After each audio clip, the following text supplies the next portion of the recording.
పితా పుత్ర పవిత్రాత్మ నామంన ఆమెన్. శుభోదయం. ఈరోజు దేవుని వాగ్దానము, మీ సంతోషమును మీ నుండి ఎవడునూ తీసివేయడు.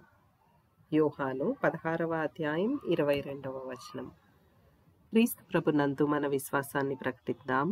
యేసువా, మీ మరణమును ప్రకటించదము, మీ ఉత్థానమును చాటుదము, మీరు మరలా వచ్చు వరకు వేచియుందుము.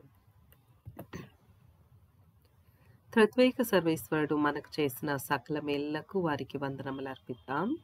తండ్రి దేవా, మీకే స్తుతిగణ మహిమ. యేసుదేవా, మీకే స్తుతిగణ మహిమ. ఆత్మదేవా, మీకే స్తుతిగణ మహిమ.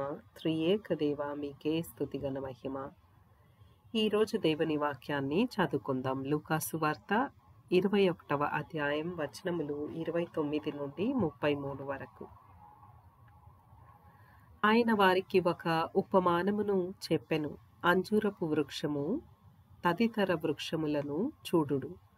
అవి చిగురు తొడుగుట చూచినప్పుడు వసంతకాలము సమీపించినదని తెలుసుకొందురు. అట్లే ఇవి అన్నీయు సంభవించుట మీరు చూచినప్పుడు దైవరాజ్యము సమీపించినదని తెలుసుకొనుడు. ఇవి అన్నీయు జరుగునంత వరకును ఈ తరము గతింపదని మీతో నిశ్చయంగా చెప్పుచున్నాను. భూమి ఆకాశములు గతించిపోవును, కానీ నా మాటలు ఎన్నటికిని గతించిపోవు. ఇది క్రీస్తు సువిశేషము. క్రీస్తువా, మీకు స్తుతి కలుగునుగాక. ఈరోజు సువిశేష పఠనాన్ని ధ్యానిద్దాం.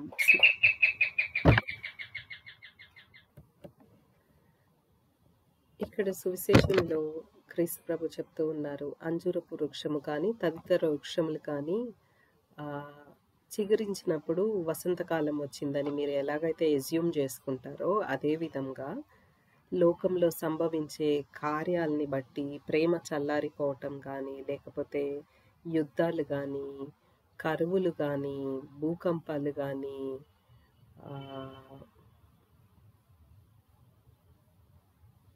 ఇంకా వాల్కనో ఎరప్షన్స్ కానీ, ఇవన్నీ చూసినప్పుడు మరియు ఒక జాతి ఇంకొక జాతి మీద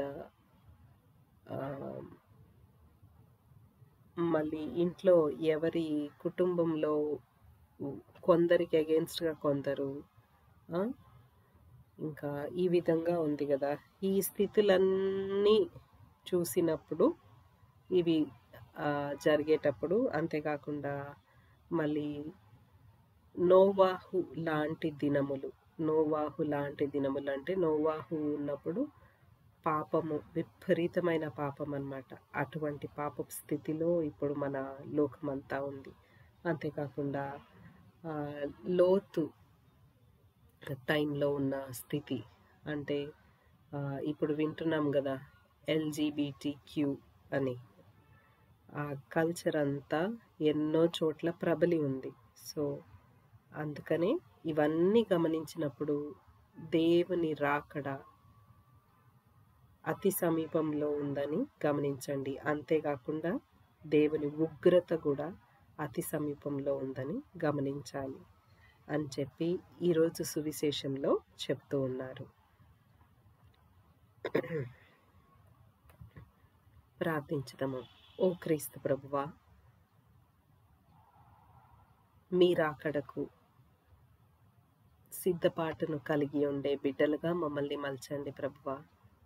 ఎలాగైతే బుద్ధిగల కన్యకలు, బుద్ధి లేని కన్యకలు అని 2 డివిజన్స్ మీరు ఒక ఉపమానం ద్వారా చెప్పారు ప్రభువా, ఆ బుద్ధి కలిగిన కన్యకల సంఘంలో మేము ఉండేలాగా మమ్మల్ని దీవించండి అయ్యా. మీ అందు సంపూర్ణ విశ్వాసం కలిగి, ప్రార్థనా జీవితం కలిగి, మీ పవిత్రాత్మ శక్తితో జీవించే కృపని మాకు అనుగ్రహించండి ప్రభువా. మీ అందు నిరీక్షణ కలిగి జీవించే కృపని మాకు అనుగ్రహించండి ప్రభువా. మీరు వచ్చినప్పుడు మాకు మీ రక్షణ అందుకునే భాగ్యాన్ని మాకు దయచేయండి ప్రభువా. మీ ఖండన సంఘములో కాకుండా మీ రక్షణ సంఘములో మేము ఉండేలాగా మమ్మల్ని దీవించండి ప్రభువా. మా ఈ ప్రార్థనను యేసు శ్రేష్టమైన నామమున అడిగి వేడుకొంచున్నాము. ఆమేన్. మారానాథా, కమ్ లార్డ్ జీసస్ కమ్.